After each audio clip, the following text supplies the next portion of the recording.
Hello hello. प्यारे साथी नमस्कार। मैं केशपाल कुमार स्वागत करता हूं आपके अपने परिवार रोजगार विद अंकित में। आशा करता हूं कि भैया जी आप सभी अच्छे होंगे, बढ़िया होंगे, खुशहाल होंगे और जहां भी होंगे एकदम शानदार एवं जानदार होंगे। प्यारे साथी, शाम के बज चुके हैं 5 और आप सभी को पता है कि हमारी उत्तर प्रदेश स्पेशल जिसमें प्रशासनिक व्यवस्था आपका ये टॉपिक चला हुआ और जिसे आप कंटिन्यू करते भी आ ही रहे हैं। गगन जी हमारे साथ हैं। राधे राधे गुरु जी, राधे राधे जी। तो एक बार सभी के सभी मेरे साथी जोरदार तरीके से मेरे साथ इस सेशन में जुड़ जाएंगे और फिर हम अपने इस सेशन को एक शानदार तरीके से स्टार्ट भी कर पा रहे होंगे। ठीक है जी। और टॉपिक आप सभी को पता ही है, कल मैंने मतलब कि होमगार्ड की स्थापना दिवस, उसका मोटो, उसकी वर्तमान जीडी, ये सारी चीजें आप सभी को कराई थी। Kalpana Kumari, good evening sir जी। और इंद्रसन पांडे जी भी हमारे साथ हैं, आमिर खान जी, राहुल शुक्ला और अमित यादव जी। तो सभी यहाँ पर जुड़ते हुए और मैं भी भैया जी इसी के साथ अपने इस सेशन को स्टार्ट करता हुआ। तो आज जो टॉपिक होने वाला है वो टॉपिक होगा सर जी इलाहाबाद हाई कोर्ट। पहले आप इलाहाबाद हाई कोर्ट, ये आप सभी को दिखाई पड़ रहा भी होगा। ठीक है जी, ये सभी को भैया जी दिखाई दे रहा है ना इलाहाबाद हाई कोर्ट? भाई दिखाई दे रहा है सभी को जी सर। तो आप एक मतलब कि इलाहाबाद उच्च न्यायालय एक हेडिंग डाल पा रहे होंगे भैया। ठीक है, एक हेडिंग आप सभी को डाल देनी है, इलाहाबाद उच्च न्यायालय। इलाहाबाद उच्च न्यायालय। ठीक है जी, कौन सा न्यायालय? इलाहाबाद उच्च न्यायालय। ये आप सभी को एक हेडिंग डाल देनी है, इलाहाबाद उच्च न्यायालय। ठीक है, इलाहाबाद बोले तो हाई कोर्ट। अब तो प्रयागराज हो गया ना, लेकिन अवस्थित नाम तो अब यही होगा, इलाहाबाद। ठीक है, इलाहाबाद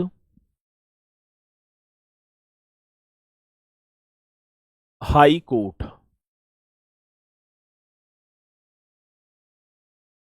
इलाहाबाद हाई कोर्ट। चलो जी, एकदम राइट है सर। इलाहाबाद हाई कोर्ट करेंगे। हमारी क्लास 31 से नहीं लिए हैं और वह यूट्यूब पर क्लास फ्री में चला रहे हैं। चलो भाई, अभी मैं जो है इस बात पे भी डिस्कस कर लूंगा कि क्या कारण ऐसा हुआ कि वो आपकी कक्षाएं ना ले पा रहे हैं। ठीक है, तो मैं अभी पूछ लूंगा। ठीक है सर, आप कह रहे हैं आज क्लास नहीं होगी, तो मैंने बताया था ना 50-50% चांसेस रहेंगे। काम तो था लेकिन बट मैं न गया। मन की कक्षा रह जाएगी और आप इतना वेट करते हैं वो मुझे पता ही है। सभी एक, ठीक है, जैसे बड़ा भाई हो, एक इस तरीके से आप सभी से नाता तो जुड़ ही गया बढ़िया तरीके से। आप अपने मन में गाली देते सही या कुछ भी देते सही, लेकिन याद तो आपकी सिलेक्शन होना या ना होना, ठीक है, वो तो एक अलग बात होगी। लेकिन जो आपसे 1.5-2-3 महीना से जो बातचीत हो रही है, एक शाम का 5 बजे का जो टाइम था, आप वेट करते थे। मुझे भी लगता था, जैसे मैं 3 बजे फ्री हुआ कक्षा लेकर, तो 3 बजे से 5 बजे तक एक नई चीजें रहती थी माइंड में, क्योंकि कि और अच्छा कुछ कर पाऊं उनके लिए और कुछ दे पाऊं। ठीक है, क्योंकि हाई स्कूल की बात है, इतनी सामर्थ नहीं है। यदि इतनी सामर्थ होती तो यूपीएससी वगैरह की तैयारी ना करते, फिर अच्छा पैसा खर्च करते, सारी चीजें करते। बट ये सारी चीजों को एक तरफ रखते हुए कहीं ना कहीं वो चीजें, क्योंकि उस परिस्थिति से गुजरे हुए हैं और आज भी गुजर रहे हैं, तो पता है कि गरीबी क्या होती है। तो बस उसी चीज में लगा रहता था कि क्यों ना भैया जी और अच्छी तरीके से की जाए। कक्षा समाप्त होंगी, लेकिन एक प्यार, एक, मुझे इतना पता है कि यदि कहीं मुलाकात भी हो गई तो आप तुरंत वो मान सम्मान वो सारी चीजें चलती रहेंगी और मुझे भी पता रहेगी कि हाँ रक्षक बैच में ठीक है ना बहुत मेहनत की थी आपने भी हमने भी। ठीक है चलो सर जी तुम्हारी भी क्लास यूट्यूब पर फ्री चल रही है। हाँ वो किसी ने डाल दी थी लेकिन कॉपी राइट लगा दिया है। चलो अच्छा ये बहुत बोरिंग लग रहा, आज ना लगेगा अब ना लगेगा, ये इंपोर्टेंट टॉपिक भी है। ठीक है चलूं अब आगे चलो जी। देखो उत्तर प्रदेश में एक ही उच्च न्यायालय है। ठीक है एक एक प्रत्येक राज्य में होता ही है। देश में मैं बात करूं आज भैया जी, देश में 25 हाई कोर्ट हैं। इन्हें हाई कोर्ट उच्च न्यायालय को हाई कोर्ट भी बोलते हैं। देश में कितने हाई कोर्ट हैं? 25 हैं, मतलब 25 राज्य हो गए ना, 28 हो गए लेकिन 25 में हाई कोर्ट हैं। सुप्रीम कोर्ट एक ही होगा वो भी दिल्ली में है। लेकिन यहां पर ठीक है देखी जाए तो ये जो अपना जो इलाहाबाद हाई कोर्ट है ये देश का चौथा हाई कोर्ट था। ये देश का कौन सा था? चौथा हाई कोर्ट था। तो अंग्रेजों के टाइम की बात है, उत्तर पश्चिमी प्रांत के लिए उन्होंने एक 1866 ईस्वी में एक हाई कोर्ट की स्थापना की थी आगरा में। ठीक है कहां पर की थी? आगरा में। लेकिन होता क्या है, चीजें बढ़ी तो उन्होंने तुरंत 1869 में फिर ले गए ये प्रयागराज। अब मैं प्रयागराज ही बोलूंगा, प्रयागराज में। और तब से लेकर मेरे साथी आज तक हमारे उत्तर प्रदेश का हाई कोर्ट कहां स्थित है? तो आप बताएंगे प्रयागराज में। ठीक है चलो अब ये इलाहाबाद हाई कोर्ट आपने डाला। अब मैं एक चीज आप सभी को बताना चाहूंगा मेरे साथी, इसकी आ जाओ स्थापना। इलाहाबाद हाई कोर्ट की स्थापना की बात आई है तो आप यहां पर लिखेंगे इस्टेब्लिशमेंट। पहली बात क्या होगी भैया जी? इस्टेब्लिशमेंट, ये आप सभी को लिख देना है इस्टेब्लिशमेंट। आगे बात समझ में, इस्टेब्लिशमेंट जो होती है इसकी वो 17 मार्च 1866 में हुई थी। ठीक है पहली बात क्या होगी भैया जी कब? तो आप लिख देना 17 मार्च 1866 को। बहुत बढ़िया सर, 17 मार्च 1866 ईस्वी को इलाहाबाद हाई कोर्ट की स्थापना हो जाती है। ईस्वी को 17 मार्च 1866 ईस्वी को। और सरची भारतीय उच्च न्यायालय अधिनियम 1861 के तहत अधिनियम आया था, भारतीय उच्च न्यायालय अधिनियम। ये लिख देना सर जी, भारतीय उच्च न्यायालय कौन सा? तो आप राइट करेंगे भारतीय उच्च न्यायालय अधिनियम। अधिनियम 1861 के तहत। अधिनियम कब के तहत? तो मेरे साथी 1861 के तहत। बहुत बेहतरीन क्वेश्चन होगा तहत। तो भैया जी भारतीय उच्च न्यायालय एक अधिनियम भी आया था 1861 में, और इसी अधिनियम के तहत मेरे साथी 17 मार्च 1866 ईस्वी को 1866 ईस्वी को उत्तर प्रदेश उच्च न्यायालय की स्थापना हुई।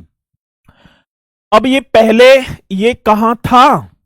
ठीक है ना, ये आप लिख देना। पहले एक चीज और बताऊं मैं आपको, ये तो है ही है को आगरा में, को कहां पर? आगरा में। पहले आगरा में था। पहले कहां था भैया जी? आगरा में।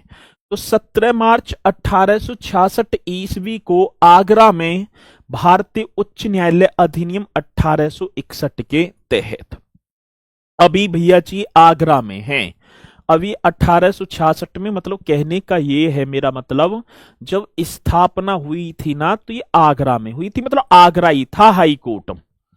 अब जब आगरा में हुई तो इसके पहले जो मुख्य न्यायाधीश थे, मैं लिख दूं यहां पर, हाँ सर, प्रथम मुख्य न्यायाधीश। चलो जी एकदम राइट करेंगे, प्रथम मुख्य न्यायाधीश। ठीक है, प्रथम मुख्य न्यायाधीश जिनका नाम होगा, पहले आप लिखेंगे चीफ जस्टिस। ठीक है जी सर जी, क्या होंगे तो आप यहां बताएंगे चीफ जस्टिस, चीफ जस्टिस ये कर देना। मुख्य न्यायाधीश जो चीफ जस्टिस थे वो थे सर वॉल्टन मॉर्गन। ये क्वेश्चन आता है तो आप राइट कर देना सर वॉल्टन मॉर्गन, एकदम करेक्ट आप बताएंगे सर वॉल्टन मॉर्गन, एकदम राइट है। ये 1866 से 1871 तक राज सिंहासन पर ही बैठे, कहने का मतलब है मुख्य न्यायाधीश बन जाते हैं। अभी कहाँ है? आगरा। 1869 ईस्वी की बात है सर। कब? अगला नेक्स्ट वर्ष लिख देना। 1869 ईस्वी की बात होगी, 1869 ईस्वी। 1869 ईस्वी जब वर्ष आया तो सर जी मतलब कि हाई कोर्ट जो है ये आगरा से, ठीक है, आगरा से कहां पर? प्रयागराज स्थानांतरित कर दिया। 1869 ईस्वी में भैया जी आप यहां लिख पा रहे होंगे आगरा से प्रयागराज स्थानांतरित। कहां? तो भैया जी प्रयागराज स्थानांतरित। बहुत बढ़िया, एकदम राइट क्वेश्चन होगा प्रयागराज स्थानांतरित। आगे बात समझ में? कहने का मतलब है जब स्थापना 17 मार्च 1866 को हुई थी तब जो हुई आगरा में, और आगरा से फिर इलाहाबाद कब लेकर आए? 1869 ईस्वी में। एक और बात है, जब स्थापना हुई थी आगरा में उत्तर पश्चिमी प्रदेशों के लिए थी, ठीक है ना। अभी उत्तर पश्चिमी प्रदेश इस तरीके से नाम था, अब नाम परिवर्तन। एक हेडिंग और आप डालेंगे सर जी, कौन सा? नाम परिवर्तन। एक हेडिंग और आप सभी को डाल देनी है मेरे साथी, नाम परिवर्तन। नाम परिवर्तन की बात आती तो 11 मार्च 1919 ईस्वी को, के मार्च 11 मार्च 1919 ईस्वी को इसका नाम रखा था इलाहाबाद उच्च न्यायालय। 11 मार्च, ये भी आप बता देना सर जी, 11 मार्च 1919 को, ठीक है ना, 11 मार्च 1919 को नाम बदलकर, क्या बदलकर भैया जी? नाम बदलकर इलाहाबाद उच्च न्यायालय कर दिया। इलाहाबाद उच्च न्यायालय, इलाहाबाद उच्च न्यायालय कर दिया, इलाहाबाद उच्च न्यायालय रख दिया, ठीक है, इलाहाबाद उच्च न्यायालय रख दिया। ये पॉइंट आप सभी को बताना है भैया जी। 11 मार्च 1919 ईस्वी की बात होगी। कब की बात कह रहे हैं? 11 मार्च 1919 ईस्वी को इसका नाम बदला। पहले तो ये उत्तर पश्चिमी प्रांत नाम था जब आगरा में, लेकिन नाम जो इसका रखा है ना इलाहाबाद उच्च न्यायालय, वो 11 मार्च 1919 को रखा था। कब? 11 मार्च 1919 को। आगे बात समझ में? चलो अब हमसे क्वेश्चन पूछेगा, ठीक है, गुरुजी का अपमान करना बहुत गलत है, कोई ना कर अपमान। अब बात क्या होगी सर जी?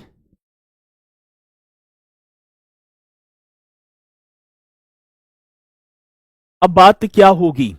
बात ये होगी, इसमें ये तो सारी चीज हो गई। ये भी क्वेश्चन आता है कि उत्तर प्रदेश उच्च न्यायालय का इलाहाबाद हाई कोर्ट के पहले चीफ जस्टिस कौन थे? Sir वॉल्टन Morgan. एक एक पॉइंट बहुत इंपोर्टेंट है जिसे आप सभी को करते चलना है, ठीक है जी। अब दूसरी बात क्या है? अब दूसरी बात ये तो हो गई भैया सारी चीजें।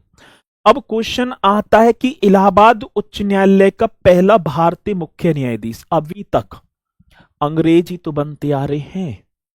इस हाई कोर्ट के जो चीफ जस्टिस बने आ रहे हैं वो अंग्रेज बने आ रहे थे, लेकिन भैया जी प्रथम, अब क्वेश्चन पूछा तो आप लिख भी देना प्रथम जी सर जी, प्रथम भारतीय चीफ जस्टिस, प्रथम प्रथम भारतीय मुख्य न्यायाधीश। आ रही है बात समझ में ना? कहने का मतलब है इलाहाबाद हाई कोर्ट का पहला भारतीय, मतलब भारतीय कौन बनेगा? तो आप करेंगे सर जी श्री शाह मोहम्मद सुलेमान। ये आप सभी को लिखना होगा, श्री शाह मोहम्मद सुलेमान, श्री शाह मोहम्मद सुलेमान। राइट कर दो सर जी, श्री शाह मोहम्मद सुलेमान। आगे बात समझ में? जी सर जी। क्वेश्चन और एकदम बेहतरीन जो कि आप कर देना। देखो पहली बात तो समझो, पहला कौन बना? पहला चीफ जस्टिस सर वॉल्टन मॉर्गन, अंग्रेजी शासन। अब इसके पहले जो भारतीय जो बनेंगे श्री शाह मोहम्मद सुलेमान, जो कि 1932 से लेकर 1937 तक रहे थे। 1932 से 1937, आगे बात समझ में? 1932 से 1937 तक ही रहे। और भैया जी एक और पॉइंट आप लिख देना, इलाहाबाद उच्च न्यायालय का, कौन से? इलाहाबाद उच्च न्यायालय का, इलाहाबाद उच्च न्यायालय का अंतिम ब्रिटिश मुख्य न्यायाधीश, अंतिम ब्रिटिश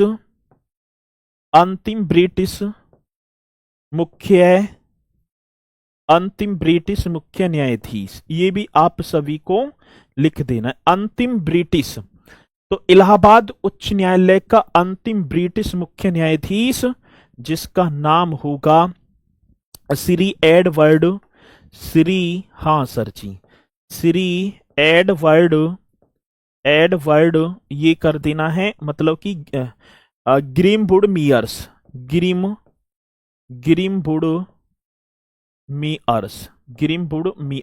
ये आप लिख देना जी, मीअर्स, ठीक है। एडवर्ड ग्रीमवुड मीअर्स, ये अंतिम, मतलब कि इसके बाद कोई भी फिर ब्रिटिश बनाई ना, इसके बाद कोई भी फिर ब्रिटिश बासी बनाई ना, कहने का मतलब ये है। पहले कौन थे? सर वॉल्टन मॉर्गन, अंतिम ब्रिटिश एडवर्ड ग्रीमवुड मीअर्स, पहले भारतीय शाह मोहम्मद सुलेमान या श्री शाह मोहम्मद सुलेमान। ये बात होगी जी। आगे बात समझ में? यहां तक पॉइंट आप सभी की समझ में आ गए होंगे, मुझे पूर्णतः विश्वास है। और इसी के साथ चलते हैं भैया जी आगे की तरफ। अब ये पॉइंट तो आ गए सर हमारी समझ में, आप आगे बढ़ जाओ हैं। आगे चलें जी। काजल भारती यूपी पुलिस कांस्टेबल हो जाएगा? बिल्कुल हो जाएगा बहन जी, ठीक है ना? आप बढ़िया तरीके से तैयारी करते चलो, 100% हो जाएगा। अब देखो, इलाहाबाद उच्च न्यायालय की एक तो होती है मुख्य पीठ और एक होती है खंडपीठ, ठीक है। अब देखो भैया जी, मैं बात करूं, आप लिख पा रहे होंगे इलाहाबाद, ये लिखना है इलाहाबाद उच्च न्यायालय की, इलाहाबाद उच्च न्यायालय की खंडपीठ। हाँ सर, एक तो होती है भैया जी खंडपीठ, तो आप बताएंगे इलाहाबाद उच्च न्यायालय की खंडपीठ कहाँ स्थित है? और एक, सॉरी पहले तो मुख्य पीठ कर दो, एक तो भैया जी मुख्य पीठ और एक आप लिख देना खंडपीठ, एक मुख्य पीठ और एक मेरे साथी खंडपीठ। जब मुख्य पीठ की बात आएगी तो आप लिख देना प्रयागराज इलाहाबाद एक ही बात है अब, ठीक है ना? इलाहाबाद का नाम बदल दिया 2018 में। और सर खंडपीठ आप लिख देना लखनऊ में, खंडपीठ कहां? लखनऊ में। तो इलाहाबाद उच्च न्यायालय की मुख्य पीठ और खंडपीठ, ये दोनों की दोनों आप एकदम राइट करेंगे, ठीक है। चलो, दोनों की दोनों,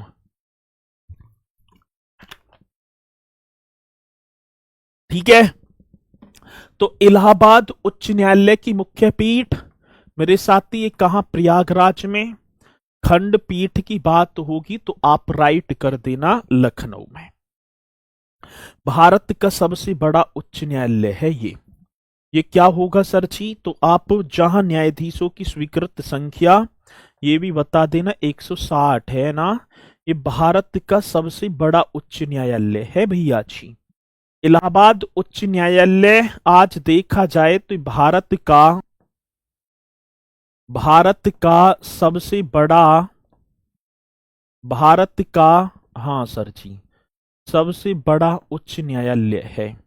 भारत का सबसे बड़ा क्या होगा सर जी? उच्च न्यायालय है। भारत का सबसे बड़ा उच्च न्यायालय मीन्स हाई कोर्ट है, जहां पर जहां पर स्वीकृत, हाँ सर जी, जहां पर स्वीकृत, जहां पर स्वीकृत न्यायाधीशों की संख्या, जहां पर स्वीकृत न्यायाधीशों की, जहां पर स्वीकृत न्यायाधीशों की संख्या जो होगी, संख्या कितनी है? 160 है। जहां पर, ठीक है ना, स्वीकृत न्यायाधीशों की संख्या, ये क्वेश्चन आया भी है कि इलाहाबाद उच्च न्यायालय में स्वीकृत न्यायाधीशों की संख्या कितनी है? तो आप बताएंगे 160। हरिओम प्रजापति सर, अब ये कहाँ है? प्रयागराज में तो है। प्रयागराज को इलाहाबाद ही तो बोला जाता था। ठीक है, बात एक ही है। ठीक है, चलो क्लास लिया करो प्लीज सर। ठीक है, यूट्यूब पर भी ले लूंगा, चिंता मत करो।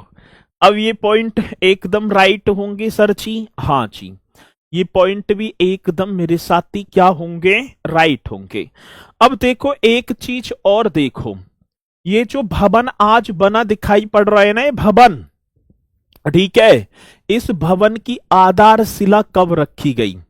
अब ये भवन जो होगा सर, अब ये लिखो भैया जी, भवन की आधारशिला, ठीक है, इलाहाबाद हाई कोर्ट का जो भवन है आज वर्तमान में, इस भवन की आधारशिला, जिसमें ये है आज भवन की आधारशिला, जल्दी से बताएंगे कब रखी गई? आधारशिला मतलब समझ रहे हैं, भवन बना कब था? पहले तो वैसे ही चल रहा था मामला, ठीक है, किसी मतलब कि इलाहाबाद में ऐसा ना था। जो आज वर्तमान में जो इलाहाबाद हाई कोर्ट है, तो आप फाउंडेशन स्टोन कर देना सर। भवन की आधारशिला मीन्स हो गया फाउंडेशन, ये कर देना सर जी। फाउंडेशन स्टोन एकदम राइट क्वेश्चन होगा जी, फाउंडेशन स्टोन। अब सर जी फाउंडेशन स्टोन, ये भी आप एक हेडिंग डाल देंगे। भवन की आधारशिला मतलब फाउंडेशन स्टोन। भवन की आधारशिला रखी जाती है 18 मार्च, हाँ सर, के मार्च की बात होगी? 18 मार्च 1911 ईस्वी को। दिखाई समय दे रहा है? 18 मार्च 1911 ईस्वी को, 18 मार्च 1911 ईस्वी को भैया जी, 18 मार्च 1911 को तत्कालीन मुख्य न्यायाधीश सर जॉन स्टेनली द्वारा, सर आप बताएंगे तत्कालीन मुख्य न्यायाधीश, तत्कालीन कौन से मुख्य न्यायाधीश? तत्कालीन मुख्य न्यायाधीश जॉन स्टेनली द्वारा, मुख्य न्यायाधीश सर जॉन स्टेनली, ये कर देना sir ji, John sir John Stanley, sir John Stanley द्वारा।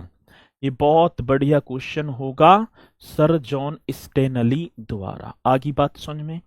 तो मेरे साथी 18 मार्च 1911 ईस्वी को तत्कालीन मुख्य न्यायाधीश थे chief justice Allahabad high court के सर जॉन स्टेनली द्वारा, ये जो भवन है ना, ये भवन, इसकी आधारशिला रख दी भैया। ठीक है जी, चलो। हाँ सर, अब निर्माण कार्य शुरू हो गया। ठीक है जी, दूसरी बात क्या होगी सर जी? निर्माण कार्य, ठीक है, निर्माण जो कंस्ट्रक्शन वर्क है, निर्माण कार्य स्टार्ट और निर्माण कार्य कंस्ट्रक्शन वर्क, यही तो होगा पॉइंट। अब आज जब आधारशिला रख गई तो भैया जी कंस्ट्रक्शन वर्क भी स्टार्ट हो जाता है। कब? 1914 में। ठीक है, 1914 में स्टार्ट हुआ और सर बनकर तैयार जो हुआ, बनकर तैयार आप कर देना 1916 में, बनकर तैयार 1916 में, 1916 में बनकर तैयार हो गया। तो भैया जी 18 मार्च 1911 को तत्कालीन chief justice sir John Stanley के द्वारा इस भवन की आधारशिला रखी जाती है। इसका जो निर्माण कार्य है भैया जी, इसका जो कंस्ट्रक्शन वर्क है 1914 में, और ये बनकर तैयार हो गया, ठीक है ना, बनकर जो तैयार हुआ ये कब हो गए, 1916 में, एकदम करेक्ट करेंगे। अब ये जो भवन है ना, ये भवन, इस भवन का डिजाइन किसने तैयार किया था, तो आप लिखेंगे सर जी इमारत का जो डिजाइन है फ्रैंक लिम्सन डॉबसन ने, ठीक है। ये भी बहुत बेहतरीन क्वेश्चन है, ये आप बताएंगे भवन का डिजाइन आर्किटेक्ट कौन था, भवन का डिजाइन किसने तैयार किया, भवन का डिजाइन मेरे साथी जो बनाया है, जो उस समय भैया जी फ्रैंक लिस्मन, ये कर देना कौन होगा, एक नाम आप लिखेंगे फ्रैंक लिस्मन, फ्रैंक लिस्मन, ये कर देना फ्रैंक लिस्मन, मतलब कि फ्रैंक लिस्मन डॉबसन, फ्रैंक लिस्मन डॉबसन, ये होगा सर जी फ्रैंक लिस्मन डॉबसन। आगे बात तो समझ में, ये भवन कह रहा हूं, भजन कह रहा हूं, भवन का डिजाइन तैयार करने वाले थे इन्होंने भैया जी, भवन का क्या डिजाइन तैयार किया था किसने, तो फ्रैंक लिस्मन डॉबसन। कहने का मतलब है ये जो भवन बन रहा है ना, ये भवन, ये जो है, जो आज उच्च न्यायालय है, इसका भवन जो रेडी, जो मतलब डिजाइन जो तैयार किया था फ्रैंक लिस्मन डॉबसन ने। अब भैया जी इसका औपचारिक रूप से उद्घाटन, ये भी आप लिख देना, यदि क्वेश्चन पूछ लिया ही जाए, औपचारिक उद्घाटन एकदम राइट करेंगे सर जी। कौन सा उद्घाटन, तो मेरे साथी औपचारिक, ये भी आप सभी को कर देना है, औपचारिक उद्घाटन। आगे बात समझ में, औपचारिक उद्घाटन ये भी एक लिख देना, औपचारिक उद्घाटन 27 नवंबर 1916 को इसका उद्घाटन हो गया, 27 नवंबर 1916 राइट करेंगे सर जी, के नवंबर 27 नवंबर 1916, 27 नवंबर 1916 ईस्वी को, ठीक है ना। भारत के गवर्नर जनरल, उस समय जो गवर्नर जनरल था भारत के, जी सर, गवर्नर, भारत के गवर्नर जनरल, जनरल का नाम था चेम्सफोर्ड, भारत के गवर्नर जनरल, जनरल का नाम मेरे साथी चेम्सफोर्ड द्वारा, भारत के गवर्नर जनरल चेम्सफोर्ड द्वारा। आगे बात समझ में, हाँ सर।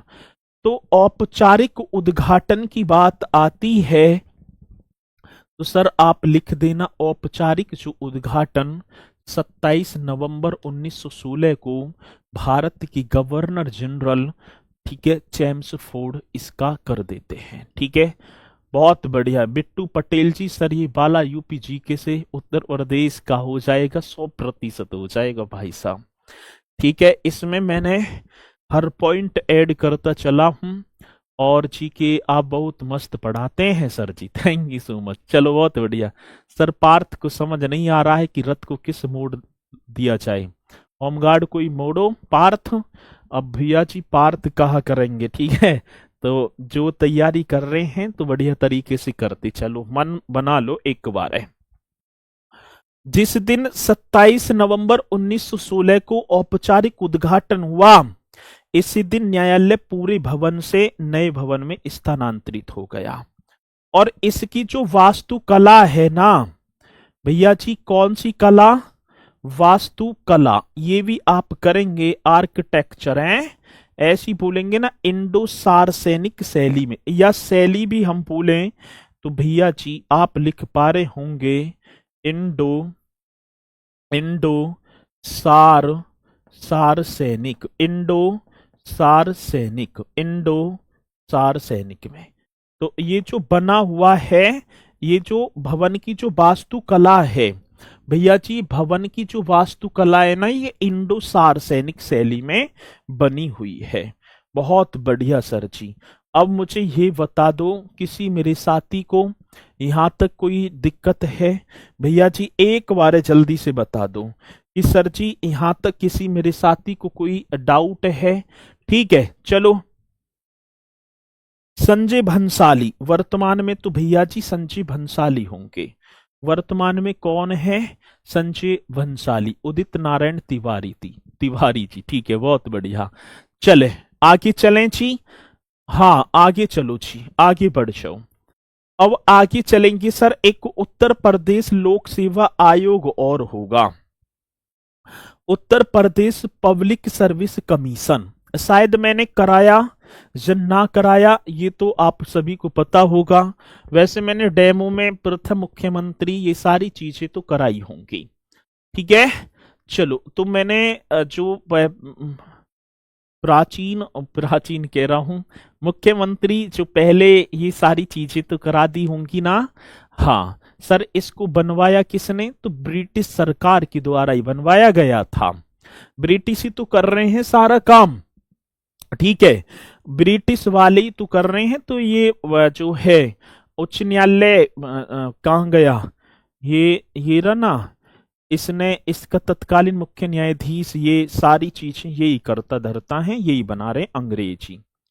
अब एक और नाम डालेंगे सर जी, नाम डाल देंगे उत्तर प्रदेश लोक सेवा आयोग, Uttar Pradesh public service commission. हाँ सर, इसे और कर लो आप, ठीक है। उत्तर प्रदेश लोक सेवा आयोग, उत्तर प्रदेश लोक सेवा आयोग, बहुत बढ़िया सर। कौन सा आयोग होगा? उत्तर प्रदेश लोक सेवा आयोग, ठीक है ना, आयोग ये कर दो। चलो, उत्तर प्रदेश लोक सेवा आयोग एकदम राइट तरीके से कर देना है, ये भी आप लिख दो, उत्तर प्रदेश लोक सेवा आयोग।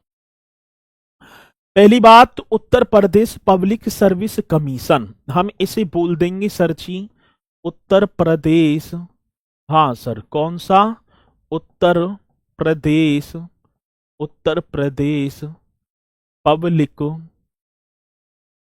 पब्लिक, ठीक है ना, service commission, Uttar Pradesh public service commission, ये कर देना जी, ठीक है। माफी चाहूंगा, यहाँ ई बना देना इसे, ठीक है, Uttar Pradesh public service commission, ये आप एक हेडिंग डाल देंगे, पब्लिक सर्विस कमीशन, ठीक है। इसे बोल देंगे हम यूपीएससी, ठीक है ना, उत्तर प्रदेश यूपीपीएससी, यही तो है, हम यूपीपीसीएस बोल देते हैं, ठीक है। लेकिन ये उत्तर प्रदेश यूपीपीएससी होता है, जिसकी स्थापना, अब Uttar Pradesh public service commission की स्थापना, यही तो क्वेश्चन आया सर जी। इसकी इस्टेब्लिशमेंट जल्दी बताओ, कौन पहले बताएगा कि Uttar Pradesh public service commission की जो स्थापना है 1 अप्रैल 1937 ईस्वी को हो जाती है। कब? तो भैया जी 1 अप्रैल 1937। भैया जी हाँ, आप बताएंगे कि Uttar Pradesh public service commission की स्थापना कब हुई? तो आप एकदम राइट करेंगे सर जी। होमगार्ड में कितने फॉर्म भरे गए हैं बताया ना आपने? 35 लाख भरे गए हैं, ठीक है, तो कंपटीशन भी टफ ही होगा, तो ये आप कर देना 35 लाख ठीक है, चलो जी, आगे बात समझ में। अब इसी के साथ देखो भैया जी, इस्टेब्लिशमेंट, बहुत बढ़िया क्वेश्चन। इस्टेब्लिशमेंट 1 अप्रैल 1937 को, जिसका मुख्यालय पूछा जाता है मेरे साथी, इसके मुख्यालय की बात आई तो प्रयागराज में, उत्तर प्रदेश मतलब कि मुख्यालय मीन्स हेडक्वार्टर है ना, मुख्यालय मीन्स क्या हो गया, तो सर आप लिख पा रहे होंगे हेडक्वार्टर्स। इसका हेडक्वार्टर्स कहां स्थित होगा, तो सर जी प्रयागराज, प्रयागराज जाओ जी, प्रयागराज, प्रयागराज जिसे इलाहाबाद बोला जाता था, ये आप कर देना प्रयागराज मतलब उत्तर प्रदेश। मुख्यालय जो हेडक्वार्टर होगा ना इसका, वो कहां पर होगा सर जी, प्रयागराज मतलब कि प्रयागराज में है। ठीक है, चलो ये भी पॉइंट करेक्ट हो गया जी सर, ये भी हो गया जी मारे तो।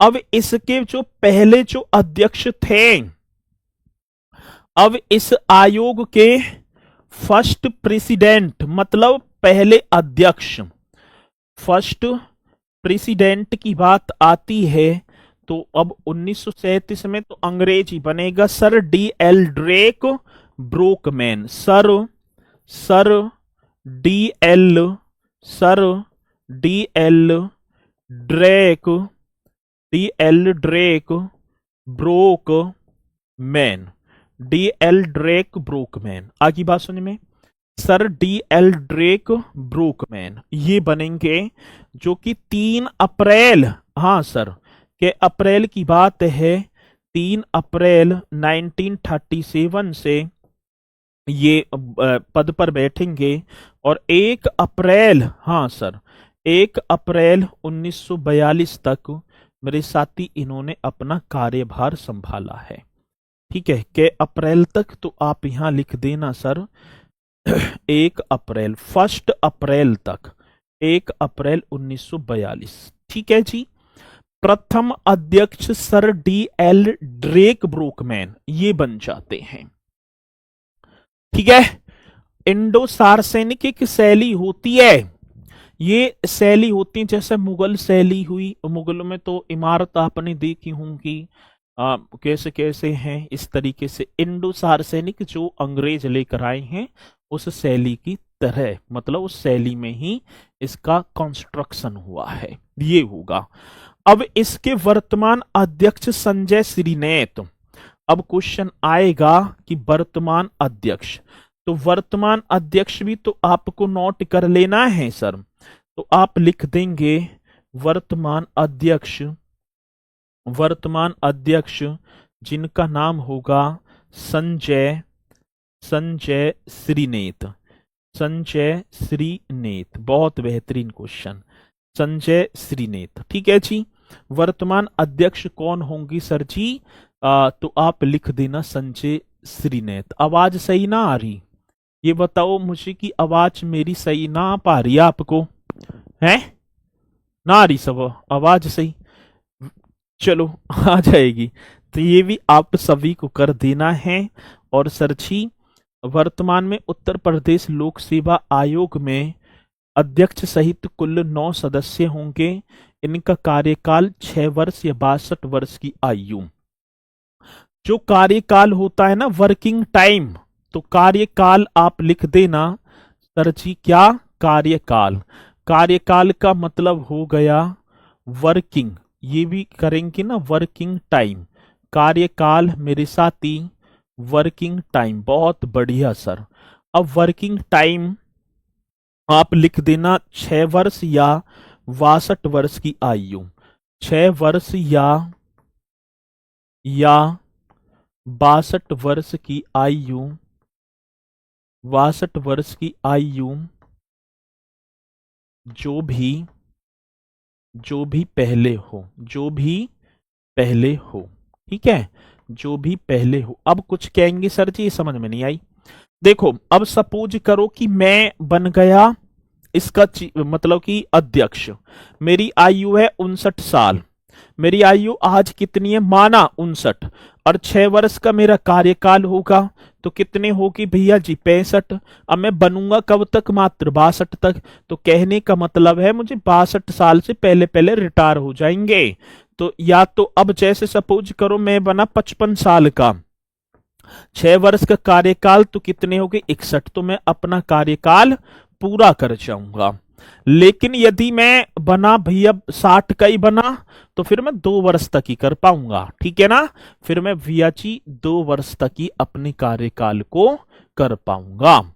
ये आपको लिख देना है, ये पॉइंट आप बता देना, ठीक है। तो एक बार जल्दी से बता दो मुझे। और इनकी नियुक्ति, ये और पॉइंट आप कर देना। नियुक्ति की बात है, अपॉइंटमेंट राज्यपाल। नियुक्ति कौन करेगा, तो आप भैया जी राज्यपाल कर देना। बहुत शाबाश, राज्यपाल, ठीक है। और लोक सेवा आयोग जो अपनी जो रिपोर्ट है, लोक सेवा आयोग, ये भी लिख दो। उत्तर प्रदेश लोक सेवा आयोग हर वर्ष अपनी कार्यों की रिपोर्ट राज्यपाल को देता है। तो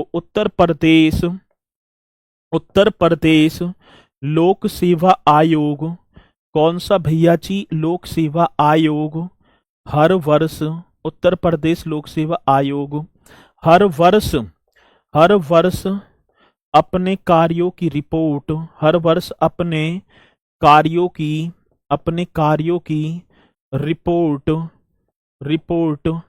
राज्यपाल को सौंपता है। राज्यपाल को देता है, सौंपता है ना, राज्यपाल को सौंपता है। ये पॉइंट कर देना। और भैया जी यही वो पॉइंट होंगे जो कि हमसे बार बार परीक्षा में पूछे जाते हैं। पहले तो आप ये बताओ कि ये पॉइंट आप सभी की समझ में आ रहे हैं या ना।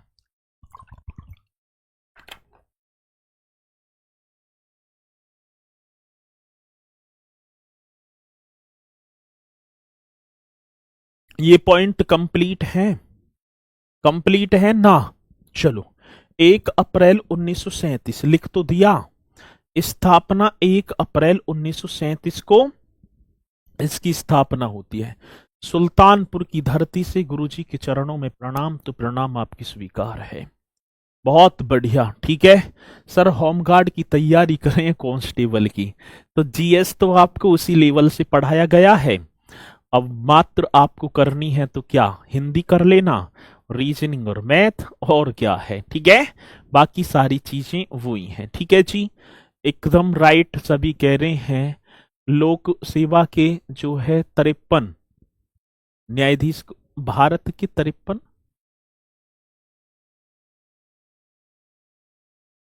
चलो वो तो सूर्यकांत हैं, ठीक है। अब ये पॉइंट आप करेंगे भैया जी। सर सीएम लोग के बारे में भी करा दूंगा कल। सीएम लोगन ने भी कर लेंगे और राज्यपाल जी को भी कर लेंगे। फिर आपके आ जाएंगे क्या, फिर आपकी हो जाएगी भैया जी मतलब कि क्या बोलेंगे उन्हें, योजनाएं वाला टॉपिक और रह जाएगा, योजनाओं वाला टॉपिक। और फिर भैया जी टाटा बाय बाय हो जाएगी। सैटरडे को देखेंगे, कक्षा लिया करूंगा मैं आपकी, तो उसमें 50-60 जो भी क्वेश्चन हैं उन सभी को कराया करूंगा, है ना। फिर सभी आया करेंगे। सैटरडे को तो आ जाया करोगे ना। सैटरडे अभी तो खैर चलती रहेंगी कक्षाएं, और जैसे ही ये समाप्त होगा तो मैं फिर बता दूंगा। फिर सैटरडे को आपकी कक्षा लिया करूंगा, आप सभी आमंत्रित रहेंगे, ठीक है। यदि प्यार से आपने कक्षाओं को किया है तो 100% भी आएंगे वहीं पर, ठीक है ना। चलो, तो इन्हें करते चलना बढ़िया तरीके से, खुश रहना, बढ़िया। और सर जी जरूर पढ़ाइएगा, हाँ जरूर पढ़ाऊंगा, और नहीं पढ़ाऊंगा यूपीजी की तो, है ना। चलो ठीक है, तो इसी के साथ मेरे साथी सभी बोलेंगे सर जय हिंद जय भारत।